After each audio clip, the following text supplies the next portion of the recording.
U.S. News and World Report headline, stress has many U.S. teachers leaving the profession.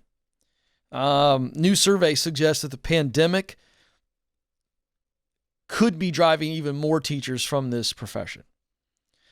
Teacher stress was already a big issue. This is not a new topic. And we were getting these calls on a regular basis prior to COVID. Hey, Ken, I'm burned out. I used to love teaching. I don't love it anymore. Help. Got these calls all the time. But now, Rand Corp and Elizabeth Steiner have done a new study. And they found that nearly 1 in 4 public school teachers may leave their job by the end of this school year. That's up from 1 in 6.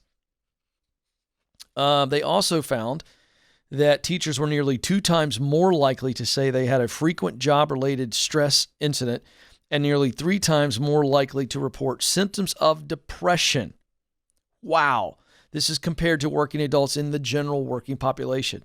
So 2 times more likely than the average worker to say they've got job-related stress, 3 times more likely than the average worker to have symptoms of depression.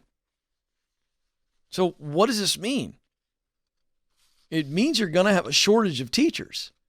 Now, I know we're training teachers and new teachers are going to hit, but this is a real problem because of their vital role in teaching our children. This ought to be a wake-up call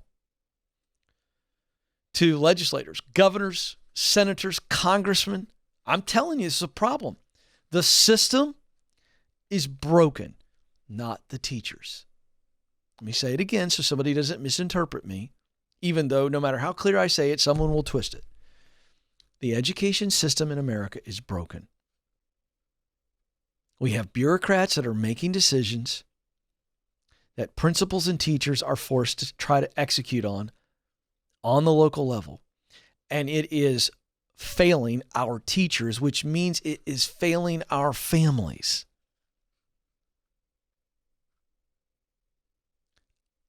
I'll be honest with you. I don't think it's a difficult fix, but we're going to have to get the test scores and the pressure on schools for funding out of the equation and the paperwork out of the equation. This isn't my opinion. This is what teachers are telling me on social media and telling me on the phone when they call into the program. Let's make it about teaching kids and caring for kids, and that's it. With all those federal dollars, come up with somebody else to do all that freaking paperwork. Stop putting pressure on teachers and kids with these standardized test scores. How about letting teachers teach? How about listening to the teacher about what works most effectively with the child and the classroom? I do trust them. I really do. And by the way, if you're out there watching this and you kind of go, oh, Ken, you're old fuddy-duddy and you're out of touch and you're this and that, why don't you actually go talk to teachers? Why don't you go talk to some principals and ask them the pressures they're facing that come from the bureaucratic system? Why don't you talk to some parents who are dealing with the broken system for their kid? Maybe your kid is just a great student like my brother was and just flew along with everything. That's great. I'm really happy for you.